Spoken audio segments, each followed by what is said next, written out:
अब देख लेते हैं 5 मिनट में 25 खबरें।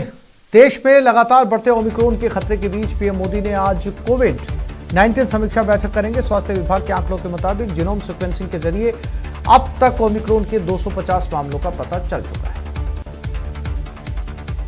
दिल्ली में ओमिक्रॉन के सबसे ज्यादा 57 मामले सामने आए, जबकि महाराष्ट्र में 54, तेलंगाना में 24, कर्नाटक में 19, राजस्थान में 18, केरल में 15 और गुजरात में 14 मामले ओमिक्रॉन के दर्ज किए गए हैं। अब तक देश के 15 राज्यों में ओमिक्रॉन के मामले सामने आ चुके हैं। भारत में पिछले 24 घंटों में कोरोना वायरस के 7,495 नए मामले सामने आए, वहीं 6,960 लोगों की रिकवरी हुई, 434 की जान गई।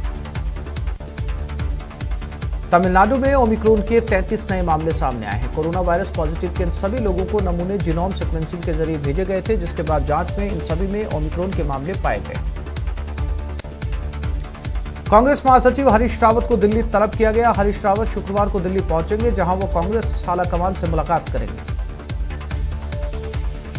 कांग्रेस महासचिव हरीश रावत ने कांग्रेस को बड़ी नसीहत दी और कहा कि अगर कांग्रेस केंद्र की सत्ता में वापसी चाहती है तो उसे भी अपने क्षेत्रीय नेताओं को मजबूत करने की बीजेपी की तकनीक अपनानी होगी।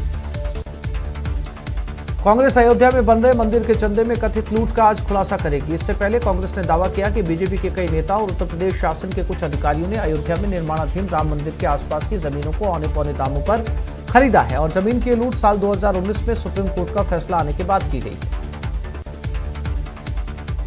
प्रियंका गांधी के बच्चों के इंस्टाग्राम अकाउंट हैक किए जाने के आरोपों को जांच एजेंसी ने खारिज कर दिया। Indian computer emergency response team ने शुरुआती जांच के बाद कहा कि इंस्टाग्राम अकाउंट हैक नहीं किए गए।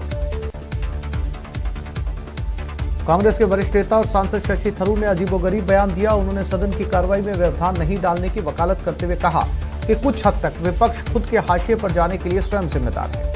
थरूर के मुताबिक पार्टी उनके इस विचार से वाकिफ है कि हमें व्यवधान नहीं पैदा करना चाहिए, बल्कि संसद का उपयोग बहस के मंच के तौर पर करना चाहिए। जयपुर में दूसरे दिन भी छापेमारी जारी है। यहां होटल और इलेक्ट्रॉनिक्स कारोबारियों पर आयकर विभाग ने छापेमारी की और बड़े पैमाने पर कैश और ज्वेलरी जब्त की। जोधपुर में कैदी को गोली मारने का लाइव वीडियो सामने आया। घटना 18 दिसंबर की है, जब जिले के रातानाड़ा में अपराधियों ने पुलिस कस्टडी में ही एक कैदी की गोली मारकर हत्या कर दी। शराब माफिया के खिलाफ आवाज उठाने वाले बाड़मेर के आरटीआई एक्टिविस्ट अमराराम की हालत खतरे से बाहर है। फिलहाल उनका इलाज जोधपुर में चल रहा है। 21 दिसंबर की रात कुछ बदमाशों ने बेड़ा थाना इलाके से अमराराम को अगवा कर लिया था और फिर बेरहमी से पिटाई कर रोड किनारे फेंक दिया था। पुरानी पेंशन बहाली की मांग को लेकर कर्मचारियों ने जालोर, सांचौर, भीनमाल सहित सभी उपखंड मुख्यालयों पर प्रदर्शन किया। कर्मचारियों ने कहा कि नई पेंशन योजना से कर्मचारियों का नुकसान तय है। 14 मामलों में वांटेड जोगाराम 2 थानों की पुलिस की घेराबंदी तोड़कर फरार हो गया। जालोर के भीनमाल के पास पुनासा गांव में 2 थानों की पुलिस ने हिस्ट्री शीटर जोगाराम को गिरफ्तार करने की कोशिश की, लेकिन स्कॉर्पियो चला रहे जोगाराम ने फायरिंग छोड़ दी, जिसमें झाप थाने के सब इंस्पेक्टर अनु चौधरी बाल बाल बचे। बाड़मेर में सड़क हादसे में 3 लोगों की मौत हो गई। यह हादसा चौटन थाना इलाके के गंगाला में हुआ, जहां बेकाबू बोलेरो ने मोटरसाइकिल को टक्कर मार दी। भरतपुर जिले के बयाना थाना क्षेत्र में रात के समय एक बाइक सवार युवक की सड़क के किनारे खड़े ट्रैक्टर से टक्कर हो गई। हादसे में बाइक सवार युवक की मौके पर ही मौत हो गई।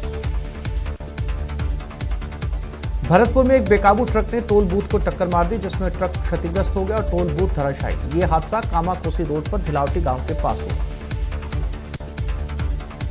भीलवाड़ा में प्लॉट के विवाद के चलते एक दंपति पर जानलेवा हमला किया गया। दोनों को बुरी तरीके से लाठी और सरियों से पीटा गया। दंपति को पीटने का आरोप भावलास के खेड़ा गांव के पंचायत समिति सदस्य पर लगा।